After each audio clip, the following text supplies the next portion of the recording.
So today I wanted to talk about 10 different myths that people have when it comes to Himekaji, and this is coming from someone that liked Himekaji since it first became popularized in Japan in the early 2010s, late 2000s.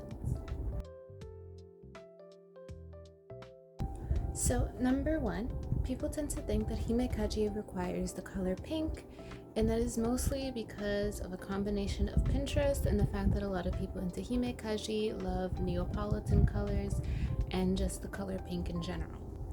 You do not need the color pink in your cord for Himekaji.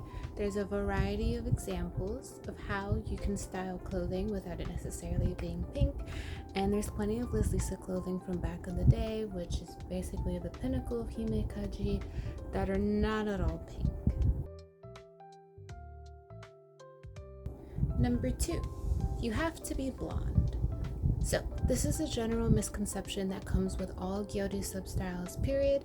People have a tendency of thinking that you need to be blonde in order to do gyaru, and that's not necessarily the case. Ignore the fact that I'm currently wearing a blonde wig. So you can have brown hair, you can have full-on black hair, you can have even pink hair. You don't necessarily need to have blonde hair to do Himekaji Gyaru. In fact, a lot of the Himekaji models back in the day, they wore brown hair or even a gingerish brown hair. You don't need to be blonde in order to do Himekaji Gyaru, so don't feel pressured to always be blonde. 3, you need to wear circle lenses in order to do Himekaji. This isn't true. I'm not wearing them right now. Although, to be fair, I do have huge owl-like, Bambi-like eyes, but you don't necessarily need to wear Himekaji with circle lenses every single time you wear a Himekaji cord, especially if you're doing this as a lifestyle, like it's your day-to-day wear. It may not be practical for you to always wear contact lenses, whether it be that maybe, I don't know, you wear glasses. Glasses go well with Himekaji, perfectly fine. There's plenty of photo shoots of Himekaji models wearing glasses, whether it be because they're taking pictures on their day-to-day or it literally just was like in a photo shoot of them wearing glasses. Usually glasses like the one I'm wearing right now, as that was popular during the early 2000s, but early 2010s, sorry, but you don't necessarily need to wear these kinds of glasses as style does evolve, which we'll get back to later. Also, some people cannot wear contact lenses, whatever health condition that they may have, or maybe they were scared. Like for a long time I was really scared to wear contact lenses, or maybe you don't need things in front of your eyes to see. You have 20/20 vision and sometimes you just don't feel like putting them in. You do not have to wear them every single time you wear a Himekaji cord, and do not feel pressured to. It helps with the dolly look, most definitely, but again, if this is your lifestyle, if this is your everyday, please keep in mind that there are things that you can do to make yourself more comfortable, and gyaru is not as strict as the West makes it out to be. 4, there is an age limit in order to do gyaru, Himekaji specifically. So ageism has gotten extremely bad. It's always been bad, but it's gotten worse due to chronically online people calling everyone over the age of 18 a hag. People think that you literally cannot wear things that were pioneered by grown women, because who do you think is making these? Did you think a 14-year-old made Liz Lisa? I'm so confused. So because of all the ageism on the internet and weird ephemophilic ideology, people think that you cannot wear gyaru, but especially Himekaji or anything that's supposed to be soft and feminine and youthful, past the age of like 17, 18. I've seen people call 21-year-olds hags and not belonging in the style. It's very strange. But there is no age limit. You could be 98, and if you woke up as a 98-year-old and you're just like, hey, I'm gonna go to Mercari Japan, I'm gonna buy a whole wardrobe of Liz Lisa, and that's just gonna be what the rest of the years of my life, however long that is gonna be, and you're gonna make like your wheelchair just like decked out in like floral.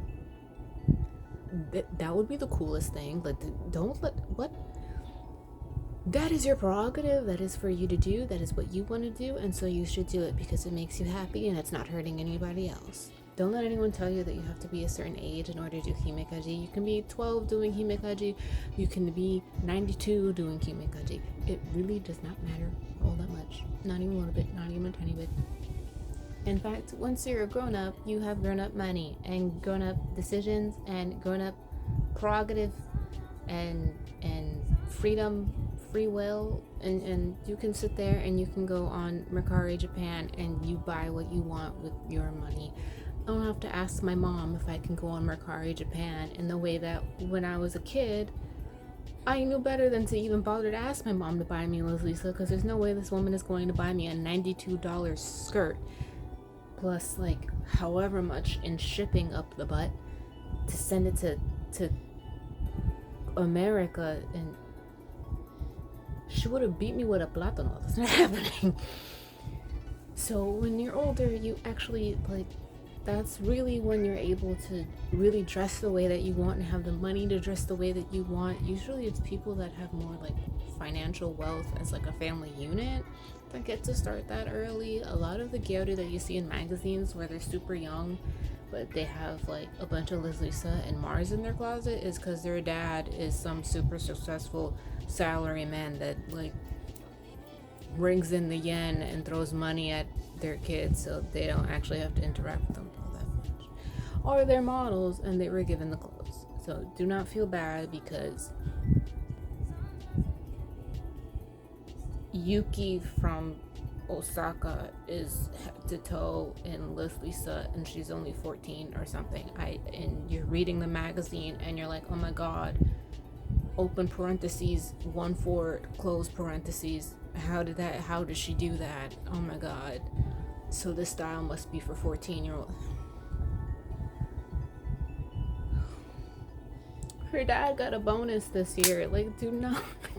What kills me is that like I've met and spoken to gyaru in both Korea and Japan, and they're just like me in the same age group, maybe a little younger, maybe a little older, depends on who you're talking to, because I know several people from Korea and Japan, but especially Korea, that are gal, and like their parents weren't buying them this kind of stuff when we were in middle school because they didn't have the money to. We got older and then we started thrifting on Mercari Japan and started buying the things that we wanted as kids, and that is normal. It's not really unique to this substyle. That is a very common thing to happen. It's a part of why fashion tends to recycle every 20 years. The people who grew up seeing all the big kids get to dress in a certain way and they couldn't dress that way, once they become a big kid, then they dress I choked. Then they dress that way. And this is not really something that is very complicated to like understand. I feel like it's pretty like straightforward, you know.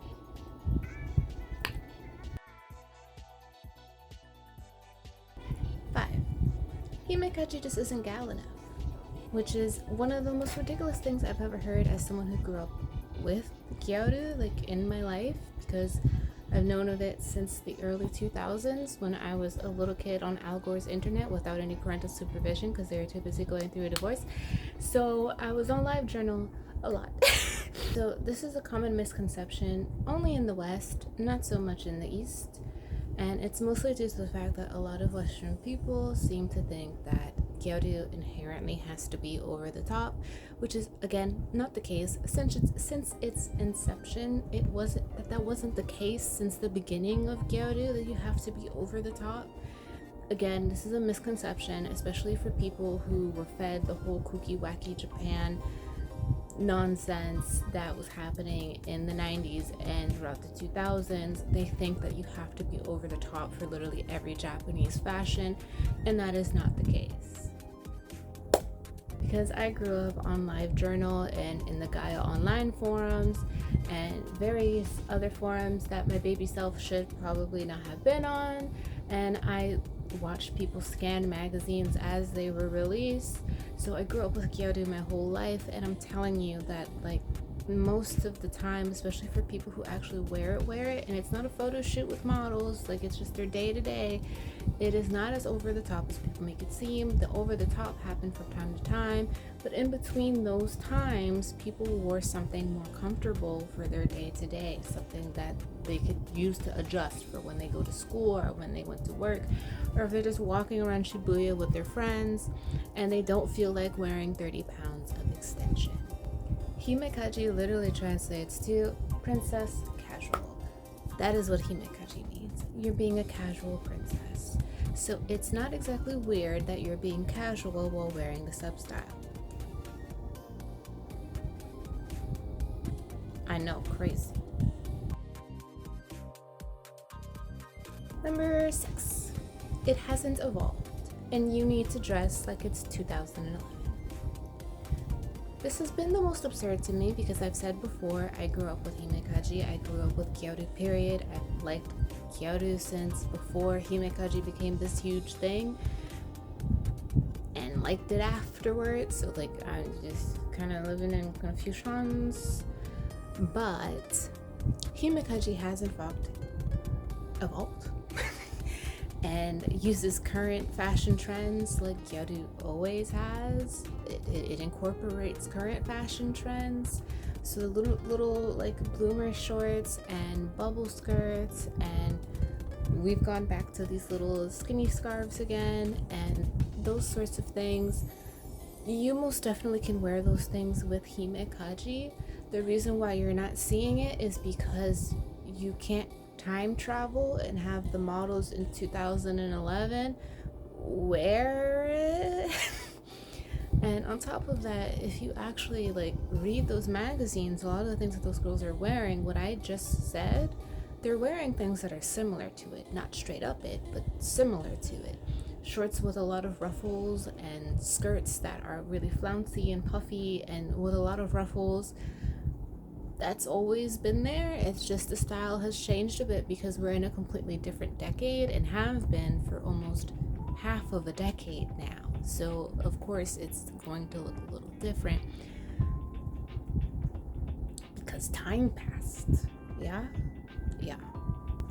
So you know those posts that say that like the pink Aeropostale hoodie with the flared out shorts and Ugg boots aren't Himekaji? They're wrong. It's Himekaji. In fact, a lot of my archival Liz Lisa pieces actually look a lot like the items in those pictures, and in some of those pictures, they're literally archival Liz Lisa pieces. Like this is Himekaji. So.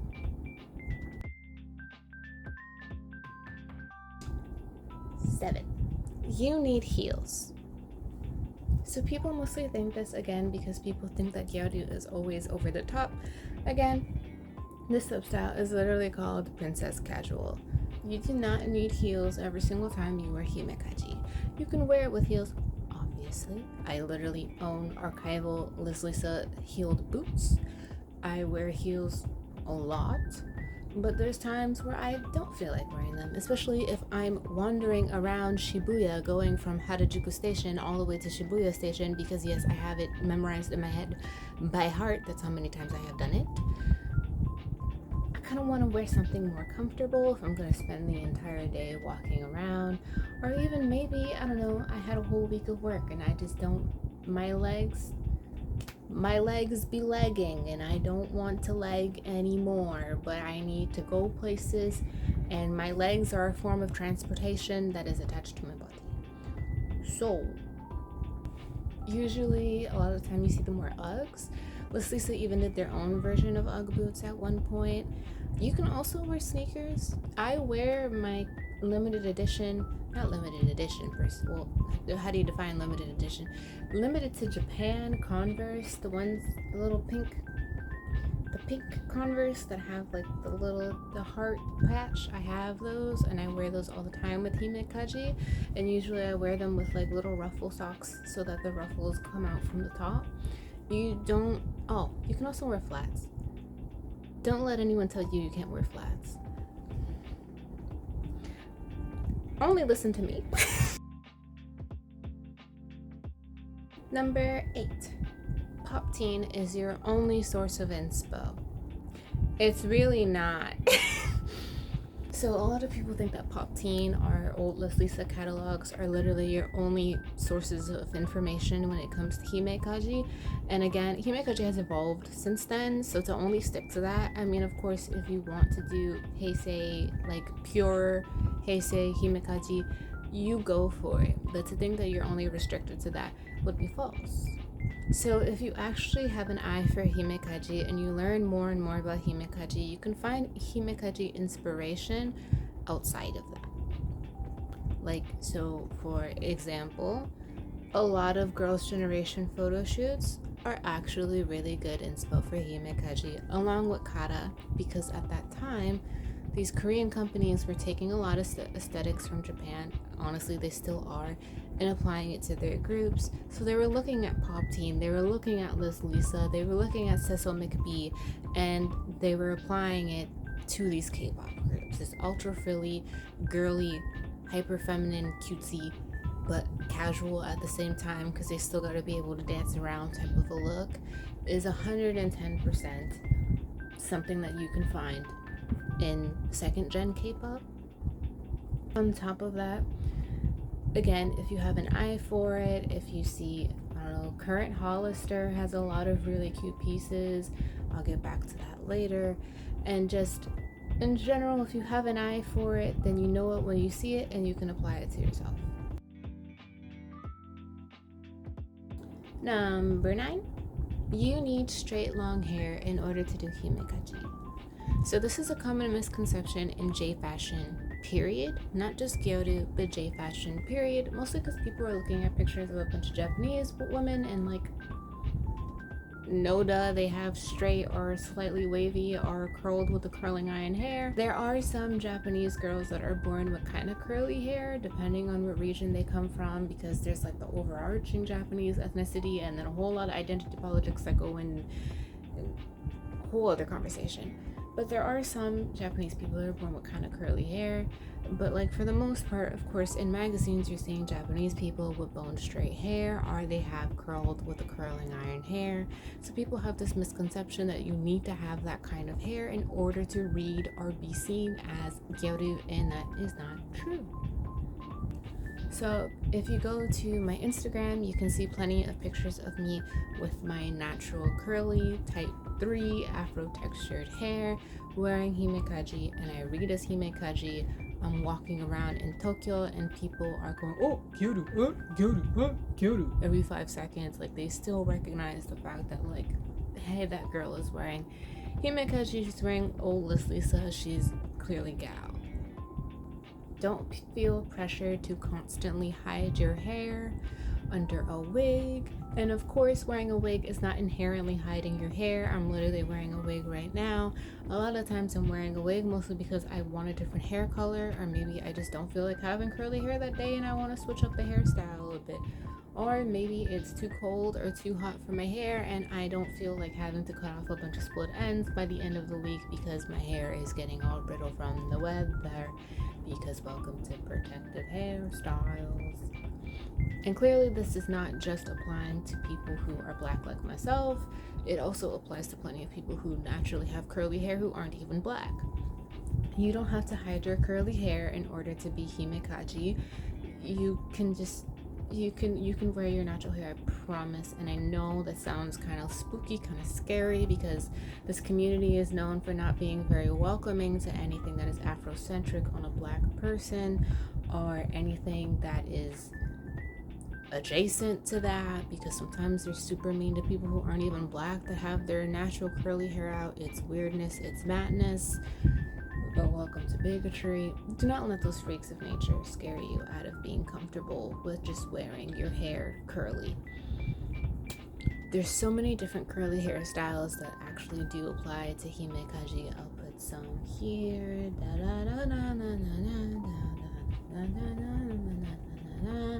Do not feel pressured to have to wear a wig. You wear a wig if you want to wear a wig. Don't think that you need to or have to wear a wig. And the last one, number 10.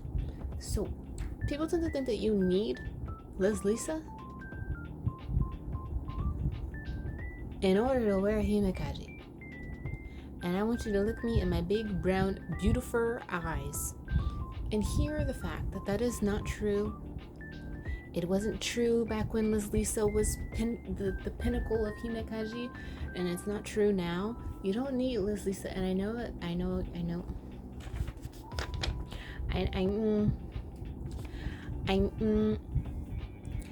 I know what you're thinking. I know what you're thinking. You're like, okay, but that's like easy for you to say because you're literally an archival Lisa and then new Lisa. Like, what are you talking about right now? You literally own a closet full of archival Lisa. Do not sit here and try to on your soapbox and tell me that I don't need Lisa. Meanwhile, you have my dream closet full. And that would be a fair response. But you really don't need Himekaji. What? You really don't need Lisa in order to do Himekaji. You really don't. So a lot of the chords that you see me do actually incorporates a lot of Brandy Melville. Sometimes it's just random places. Like I got this at one of the 300 yen accessory stores at Shibuya 109. This is not a brand. It's got lip gloss on it. Ignore that. This is not brand in any sense of the word. Not even a little bit, not even a tiny bit. And not only do I go to Brandy Melville, I do have some Axis Femme, which is also a Japanese brand. I have some archival Axis Femme. Again, you don't need that though. You don't need archival Japanese brand, period, in order to do Himekaji or Gyaru, period. It's not actually legitimately necessary. It's nice, but it's not actually legitimately necessary in order to do sub-style. So again, Brandy Melville, Hollister, Abercrombie. And honestly, you can buy Himekaji from anywhere. Even Forever 21 has pieces that are in fact Himekaji that you can in fact wear. And also, a big part of this is that a lot of people can't fit into archival Lisa or even current Lisa. So to have the expectation that the only way that you can do the sub-styles if you can wear these clothes means that you're excluding a whole lot of people that do not deserve to be excluded from this sub-style just because you made up some arbitrary rule. Himekaji, Gyaru period, is not as difficult as people make it out to be. Please don't let them continue to trick you into thinking that it is as complicated as they make it out to be. It is not. I promise you it is not. I promise you it is much easier than people make it out to be. It's just you gotta look through scans and you gotta also play with it. You gotta make it something that is you, not just you cosplaying somebody else. And again, I'm here for you if you have any questions. I'm always here for you. Even if I'm half asleep while I'm here for you, I'm here for you. And again, don't feel the need to restrict yourself to a blog from 2015. Don't feel the need to restrict yourself to some scans from 2013 or a fashion show from 2011. Style evolves, people evolves. Make it your own. Have fun. Be cute. Everybody be cute. Everybody in the world be cute. Just be cute. Just that's the end of the video. Just everybody be cute. Be cute, everybody.